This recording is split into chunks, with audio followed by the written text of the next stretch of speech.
C'est dans le silence du matin que je prépare mon voyage. Comme un récit dans le temps, un rituel, un passage. Et tandis que les filets se reposent au loin, à la merci des nuages, les gestes se répètent, assurés, ce sont ceux des sages.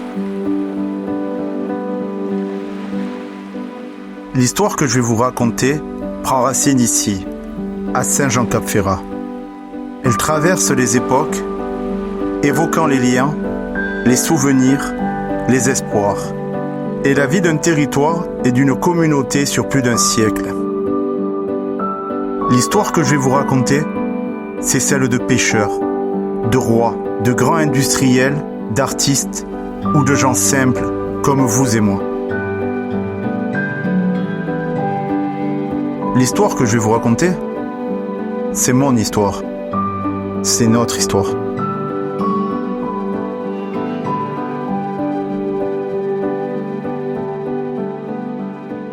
Au cœur de la Méditerranée, Saint-Jean est un écrin de verdure bercé par le chant des vagues. C'est une ville paisible, un paradis de verdure entouré d'eau, et j'ai le sentiment d'en être le gardien. Le dernier gardien d'un savoir ancestral.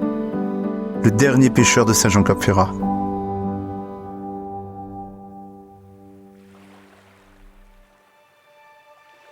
Ici, de la baie de l'Espalmador à la plage du Talon, chaque lieu raconte une histoire, chaque rocher est un repère.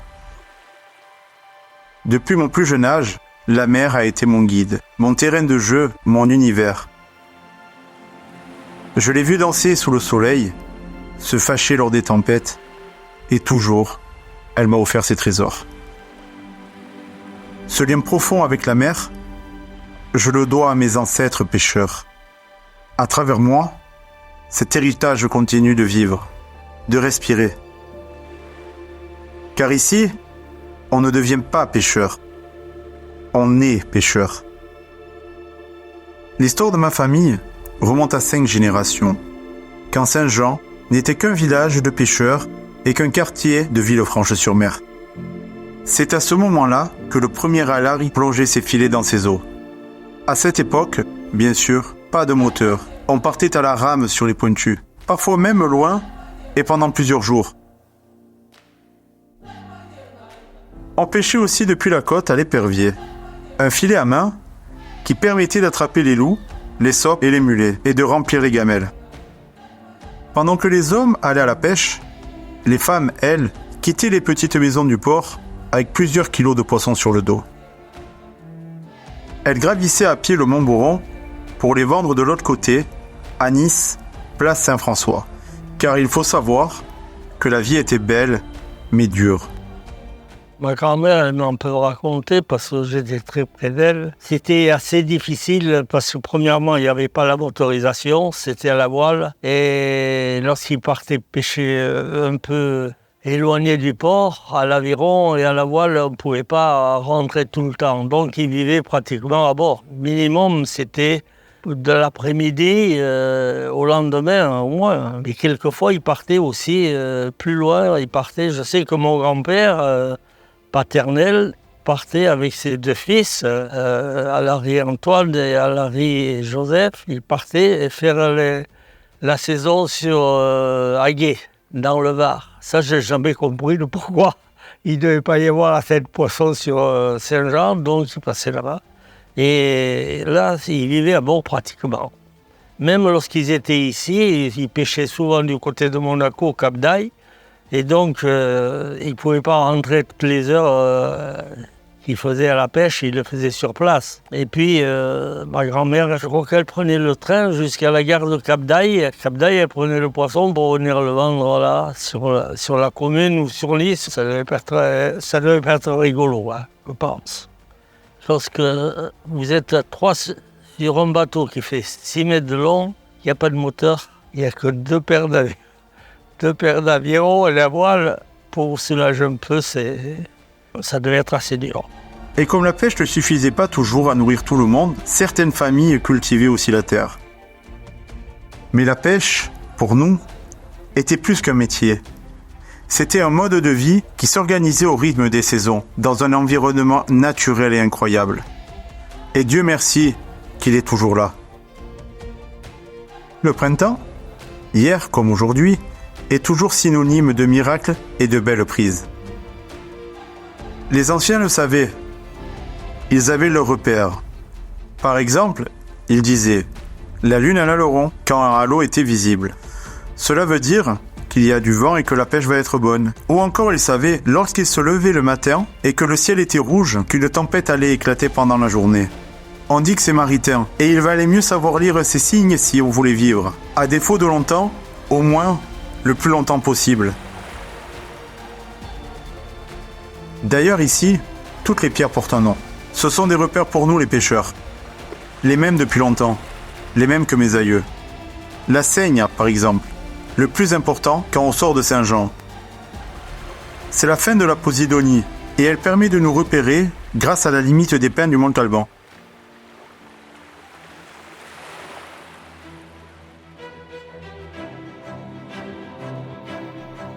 Quand on part en mer, on ne revient pas seulement avec des poissons, mais aussi avec des souvenirs, des histoires.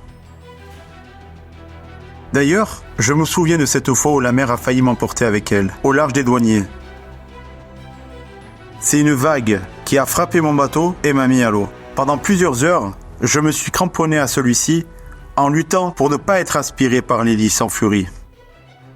J'ai pu être secouru et rentrer indemne, physiquement. On y repense, souvent. Ça change notre perception. Et puis on le sait, la mer donne, la mer reprend, mais elle garde toujours une part de nous. C'est comme ça. Normalement, les coins dangereux, ils sont connus. La pointe de Saint-Hospice, surnommée la Lawa, où les courants remontent et déferlent, et bien entendu, la pointe du Cap Ferrat, où les flux de tous les points cardinaux se rencontrent, parfois, dans un tumulte furieux. Mais c'est la mer, c'est imprévisible. Aujourd'hui, quand je passe près de la pointe Saint-Hospice, où se trouve le cimetière de la ville, je pense à ceux qui m'ont précédé, qui me surplombent et m'observent. Si je fais bonne pêche, c'est grâce à eux.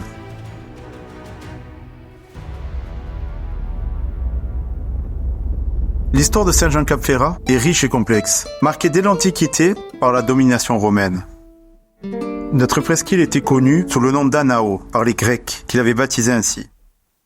La région était initialement peuplée par des tribus celto-ligures, puis par les Romains qui s'y installent, profitant de l'emplacement stratégique du Cap, notamment pour le commerce, avant d'attirer l'intérêt des Lombards après la chute de l'Empire. Ce sont des fouilles sous-marines qui ont mis à jour les premiers vestiges connus et rattachés à Saint-Jean, ceux de Saint-Hospice. L'aventure de Saint-Hospice commence au VIe siècle, lorsque la région, sauvage et isolée, devient le refuge d'un ermite, Hospitius. Vêtu seulement de peau de bête et armé d'une foi inébranlable, il choisit ce quoi reculer pour mener une vie de prière et de jeûne. La légende raconte qu'Hospitius possédait le don de prophétie et réalisait des miracles. Saint-Hospice, c'est le saint local de Saint-Jean-Cap-Ferrat. C'est un religieux qui avait élu domicile dans une tour à signaux qui indiquait au navire la météo d'un côté ou de l'autre de Saint-Hospice. C'était une sorte de tour de guet qui favorisait la navigation sur cette pointe rocheuse qui était quand même particulièrement difficile à franchir. 500 ans après Jésus-Christ, donc c'est le début de l'ère chrétienne. Et il est nourri par la population à travers des failles de cette construction architecturale, sans doute une ruine. Et à partir de là, on sait que les Lombards débarquent sur la Côte d'Azur, qui rasent Cimier et qui arrivent à Saint-Hospice en pensant qu'il y a un trésor. Donc le soldat lombard découvre Saint-Hospice, tente de le décapiter, il reste paralysé. Saint-Hospice, lui, est à genoux, les bras en croix.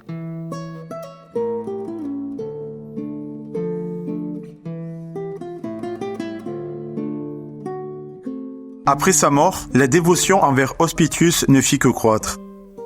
Un monastère fut érigé au Xe siècle en son honneur, marquant le début d'un culte qui perdurera à travers les âges. Le sanctuaire initial fut plusieurs fois détruit et reconstruit.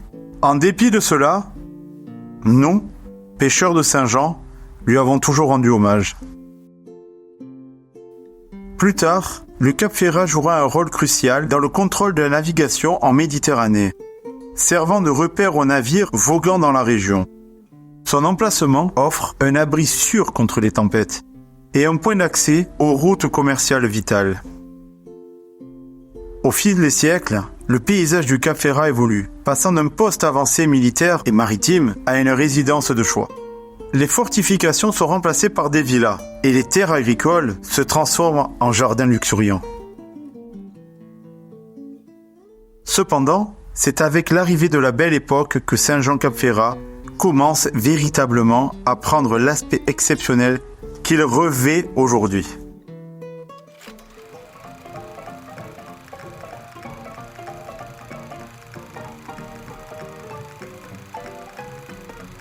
Au tournant du XXe siècle, Saint-Jean-Cap-Ferrat entame sa transformation, symbolisant une nouvelle ère pour notre presqu'île.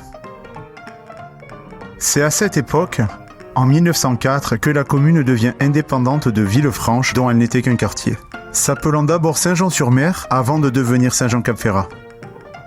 Saint-Jean-Cap-Ferrat a été fondé en 1904 à la demande d'un certain nombre de Saint-Jeannoises et de Saint-Jeannois qui ont souhaité s'émanciper de la tutelle de Villefranche-sur-Mer. Rejoignant ça Beaulieu qu'il avait fait en 1891, finalement, on est arrivé en 1904, grâce à un décret présidentiel, à pouvoir s'affranchir de la tutelle et est-ce que Saint-Jean-Cap-Ferrat devienne une commune dite indépendante. C'est également dans les mêmes années qu'est construit le lac de la Presqu'île et qui permettra d'alimenter celle-ci en eau et de verdir ce qui n'était alors qu'un morceau de terre aride. Rapidement, Saint-Jean revêt les couleurs et les formes d'un lieu de villégiature prisé par une certaine élite. Un phénomène accéléré par l'arrivée du chemin de fer et du tramway qui a révolutionné l'accès à cette région autrefois isolée. Avec l'arrêt de tramway, naquit l'établissement Le Terminus qui deviendra l'épicentre de la vie au village et qui changera de nom plus tard pour devenir le Saint-Jean. Le tramway de la Longue de Nice qui venait à Saint-Jean et il s'arrêtait sur la place. Donc c'était le terminus, comme partout. Il y a l'hôtel de la gare, l'hôtel de la plage, le terminus. Ah, c'était côté quand même, Bouillabaisse avec ils avaient le vivier là devant. C'est une référence. Après, il s'est créé donc le tic chez Capa, il y avait les hirondelles aussi. Comme on dit ici, c'était un peu la picade, c'est-à-dire les gens ils voulaient manger la bouillabaisse, ils venaient là. Ah oui, c'était un restaurant, salon de thé. Avant, c'était open, les gens ils venaient, s'asseyaient, la terrasse était donc de plein pied, quoi. C'était pas tout fermé comme ça l'est devenu après. À ce moment, la construction bat son plein et donne vie à des villas majestueuses et élégantes qui rivalisent d'audace architecturale. Ces résidences, créées par les plus grands architectes et entourées de jardins luxuriants, reflètent les goûts et les aspirations d'une époque. Le Grand Hôtel du Cap, inauguré en 1908, le Royal Riviera et la Villa Efrussi de Rothschild deviennent des symboles de cette extravagance, attirant artistes, écrivains et personnalités de toute l'Europe. Ainsi, Saint-Jean se peuple d'un nouveau genre d'habitants, têtes couronnées tels que le roi de Belgique, industriels tels que Singer ou d'artistes comme Chaplin. De leur côté, beaucoup de Saint-Jeannois se détournèrent de la pêche pour aller travailler dans l'intendance des villas, soit en tant que cuisinière ou jardinier, ou soit en tant que gardien. La pêche était la principale ressource de nos anciens et également un peu la terre aussi parce qu'il fallait bien vivre. Donc cette manne qui arrivait des nouveaux arrivants fortunés qui avaient besoin de la main-d'œuvre, automatiquement les familles commençaient à aller habiter d'abord dans les maisons, laisser leur maison propre et aller garder les villas. La dame faisait ou la cuisine ou le ménage, la marée, tout en faisant peut-être encore un peu de pêche, parce qu'il fallait bien survivre aussi. faisait le jardin. Un peu plus tard, lorsqu'il y a eu les automobiles, et là, qui faisaient les chauffeurs, etc. Moi, je me souviens personnellement de mes parents qui étaient gardiens à la villa de Scoglieto. Ils étaient arrivés en 1949. Le propriétaire était M. Boulin, qui était un riche marchand d'huile à niçois. Il louait la villa à des personnages déjà un peu célèbres. Il y a le président Auriol qui est venu, le futur roi Baudouin. À un moment donné, il louait la villa au roi du Laos. Ainsi, dans le sillage de la Belle Époque, le Grand Hôtel du Cap Ferrat émergea comme un symbole de luxe et de l'innovation architecturale, incarnant l'esprit d'une époque tournée vers l'excellence et le raffinement. À son inauguration en 1908, l'hôtel se distingue par son architecture raffinée et ses équipements avant-gardistes. Éclairage extérieur par réverbère, gaz et eau courante dans toutes les chambres, production locale d'électricité et même un ascenseur, un luxe inouï à l'époque. Il voit défiler des hôtes de marque tels que l'empereur François-Joseph Ier d'Autriche et son épouse Sissi, symbolisant l'apogée de la grandeur de l'hôtel. Puis, dans l'ombre d'une Europe déchirée par la Seconde Guerre mondiale, l'arrivée des troupes allemandes marque le début d'une période sombre. Les habitants de Saint-Jean sont sommés d'abandonner leur foyer. La mission des Allemands, transformer cette terre en une forteresse impénétrable.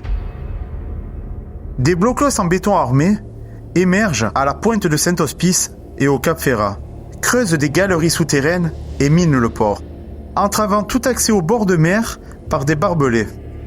Parmi les vestiges de cette occupation, le phare de Saint-Jean, autrefois guide lumineux des marins, est réduit en cendres à la dynamite, mais sera reconstruit plus tard en 1952.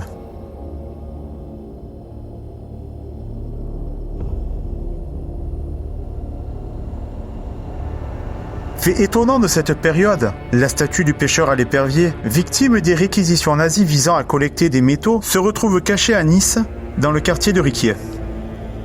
Des habitants de Saint-Jean, employés sur les lieux, la reconnaissent et, dans un geste audacieux, la déplacent discrètement et systématiquement au plus profond de l'entrepôt, espérant ainsi retarder sa fonte. C'est donc ce jeu de passe-passe qui permit de la rendre aux Saint-Jeannois à la fin de la guerre. Avec la fin du nazisme et la 3e semaine de congés payés, Saint-Jean-Cap-Ferrat entame un nouveau chapitre de son histoire. Après une période sombre, la lumière de son phare, désormais écho d'un passé révolu, attire une nouvelle forme de luminosité, celle des stars.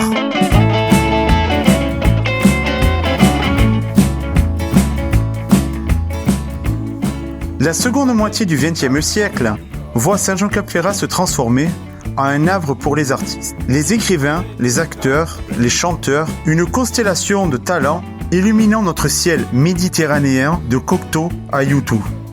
Il n'est pas rare de voir des stars américaines se promener tranquillement les soirs d'été lorsque la fraîcheur s'empare de nouveau du bord de mer.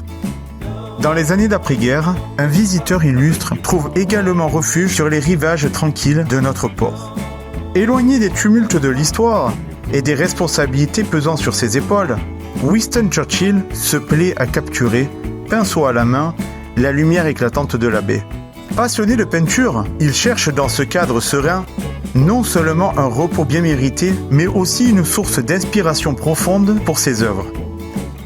Ce havre de paix lui offre un contraste saisissant avec les couloirs sombres du pouvoir et les tempêtes de l'histoire qui ont marqué une grande partie de sa vie. Le climat doux, l'environnement luxuriant et les vues panoramiques sur la mer lui fournissent un espace de réflexion personnelle et de création artistique. Au fil de ses séjours, il tisse des liens avec des personnalités locales et d'autres figures de renom, enrichissant l'histoire culturelle et sociale de ce lieu. Imaginez alors les ruelles de Saint-Jean animées par la silhouette de Winston Churchill, la voix envoûtante d'Edith Piaf, les éclats de rire de Charlie Chaplin ou encore la présence charismatique de Jean-Paul Belmondo. Ces géants du XXe siècle ont trouvé l'inspiration et surtout tranquillité dans l'embrasse de notre village. Pour autant, la pêche continue d'exister. Et c'est à Saint-Jean même que la première femme pêcheur en activité sera recensée. Née en 1907, Césarine Dunant, mère de 10 enfants, est officiellement embarquée à partir du 7 avril 1962 en tant que pêcheur professionnel, comme en atteste son livret d'embarquement portant le numéro d'inscription 30207 ADSG délivré à Marseille. À cette époque, Césarine Dunant est considérée par les autorités maritimes comme la seule femme embarquée à bord d'un pointu de pêche traditionnel. Ainsi, le nouveau Saint-Jean d'après-guerre est celui des soirées estivales, des rencontres fortuites au bord de l'eau, des amitiés nouées sous le ciel étoilé où pêcheurs et stars conversent parfois jusqu'au bout de la nuit. Au seuil du XXIe siècle, Saint-Jean-Cap-Ferrat continue de rayonner comme un havre de beauté et de tranquillité. Ici, le temps prend son temps et on s'adapte à notre façon au changement du monde. Si Saint-Jean-Cap-Ferrat a vu défiler de nombreux visiteurs, parmi lesquels des stars, des artistes et des célébrités, ces personnalités ont trouvé dans ce lieu une source d'inspiration et en retour, elles ont marqué de leur empreinte la commune. Cette interaction a permis une évolution mutuelle. Saint-Jean s'est enrichi de ses influences diverses, tout comme ses visiteurs ont été touchés par l'esprit du lieu. L'exemple de la statue de Winston Churchill, située sur le port où il aimait peindre, illustre parfaitement de cette relation réciproque. Elle symbolise non seulement l'impact durable de ces figures sur Saint-Jean, mais aussi comment le village a su intégrer et célébrer ses contributions au fil du temps. Notre mode de vie est un art en soi, où il fait bon vivre, quel que soit son métier. C'est un lieu où les générations se mêlent, partageant des histoires, des rêves et un amour inconditionnel pour notre presqu'île. Saint-Jean-Cap-Ferrat, c'est un peu la douceur de vivre. On va emprunter ça peut-être à la littérature italienne ou à la langue italienne avec une certaine dolce vita. Mais pour autant, on a un art de vivre où justement, il y a d'abord une unité dans le village. Il y a également une beauté du site, je veux dire, qui est incomparable. Je crois que l'art de vivre, c'est aussi ça. Une presqu'île entourée d'eau, entourée de cette grande bleue. Saint-Jean, je dis toujours, est un grand jardin. Aujourd'hui, les 250 hectares de la commune sont pratiquement couvertes à 60-70%, voire 80% d'une végétation particulièrement luxuriante qui assure justement ce couvert végétal exceptionnel et qui donne toute cette beauté à cet écrin, à ce joyau qu'est Saint-Jean-Cap-Ferrat. La musique et l'art continuent d'être une partie intégrante de notre culture. Des artistes comme Adam Clayton de U2 ont trouvé ici une source d'inspiration, un havre de paix propice à la créativité. Alors que nous avançons dans ce nouveau siècle, nous portons avec nous l'héritage de nos ancêtres. Notre défi est de préserver cette richesse culturelle, de la transmettre aux futures générations. Saint-Jean-Cap-Ferrat n'est pas seulement un lieu, c'est un souffle de vie, un poème vivant que nous écrivons ensemble, jour après jour. Alors que le soleil se lève sur un nouveau jour, je m'arrête pour réfléchir à notre voyage à travers le temps. De l'ancien pêcheur à l'épervier, aux silhouettes célèbres qui se sont dessinées ici, ce qui était un village de pêcheurs est désormais une ville qui rayonne mondialement et qui possède un patrimoine naturel, historique et humain exceptionnel. Et je ne peux m'empêcher de me rappeler ce proverbe qui dit « Plus les choses changent, plus elles demeurent les mêmes ». C'est-à-dire qu'en dépit des apparences de changement, les aspects fondamentaux de la vie restent inchangés. Saint-Jean-Cap-Ferrat, avec ses eaux cristallines et son littoral luxuriant, a vu défiler les époques, passant d'un simple village de pêcheurs à un jardin d'Éden prisé par les grands de ce monde. Mais chaque matin, comme les anciens, je prends la mer. Guidé par le savoir centenaire et une connaissance intime de la Méditerranée. Et je me dis que nos gestes, nos espoirs et nos craintes n'ont guère changé depuis des générations. Ainsi, malgré l'essor du tourisme et la modernisation, la vie à Saint-Jean-Cap-Ferrat incarne cet adage. Elle rappelle que, si les circonstances extérieures peuvent évoluer, nos traditions et les liens profonds qui unissent les hommes à leur environnement reste toujours vivant. C'est dans cette continuité que réside notre véritable essence.